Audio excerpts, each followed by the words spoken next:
Self-driving vehicles, how could they shape transportation in Florida? Well, former Secretary of Transportation Ananth Prasad is here to explain. Thank you so much for being with us. Good to be with you, Candace. So we see these amazing videos all over the place, and I know that you've been up close and personal with these self-driving vehicles.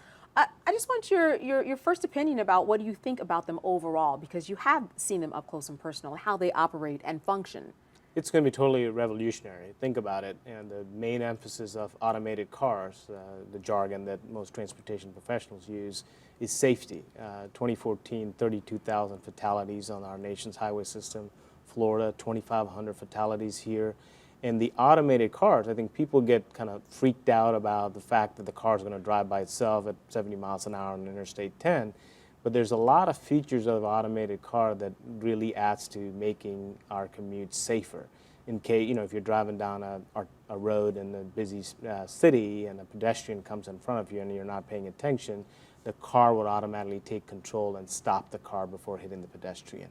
Think about the value of that. So the goal for automakers is to go to a fully automated car that on long stretches of interstate or freeways can drive by itself.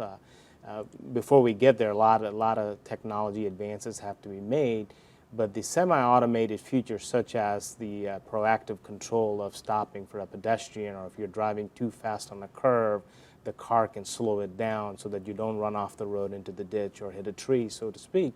I think those are really revolutionary and is going to continue to make our nation's highways safer.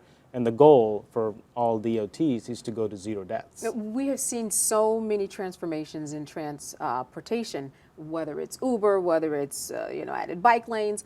How will this, do you think, immediately make the most impact if this is integrated the way that Google might want it to be integrated in terms of transportation and how people get around?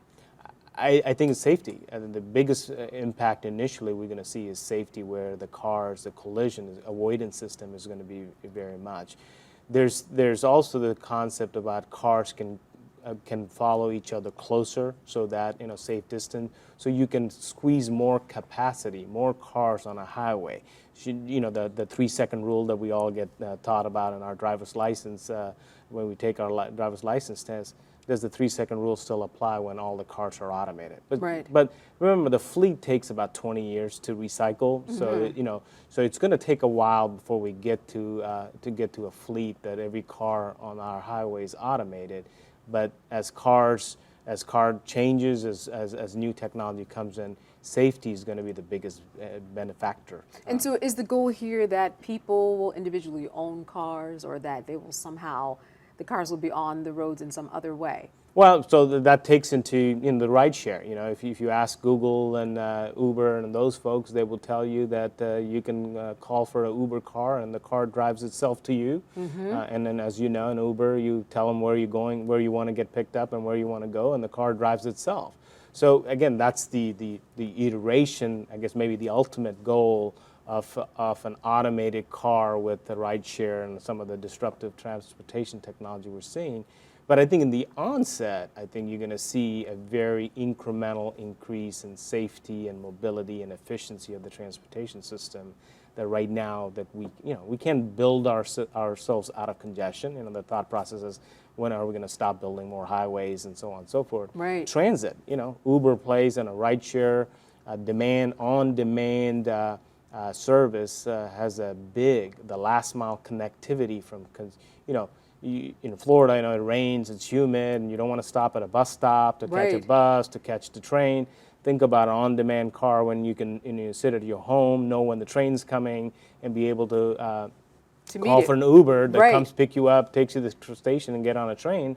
That connectivity, the last mile connectivity, is going to be huge, and that's why the ride share and the transportation services technologies that are coming around us is going to be really a game changer for. So I know that from your perspective, you probably have thought about all of the integration that needs to happen and that process. How long does that take, and what will it look like for this to even get up and going, and how easy or not so easy will this be for this to happen? Well, I think the exciting part of it is all the state DOTs, including Florida. Florida DOT is a leader in this area, are actively engaged, working with the automakers and working with the Googles and the Ubers and those folks to see what they need to do to make sure that this technology is successful. All right, well, very interesting. I know that there is a lot more to come on this, and I think that we're all excited about seeing exactly what will happen with these self-driving cars. Good to see you. It's good to be with you.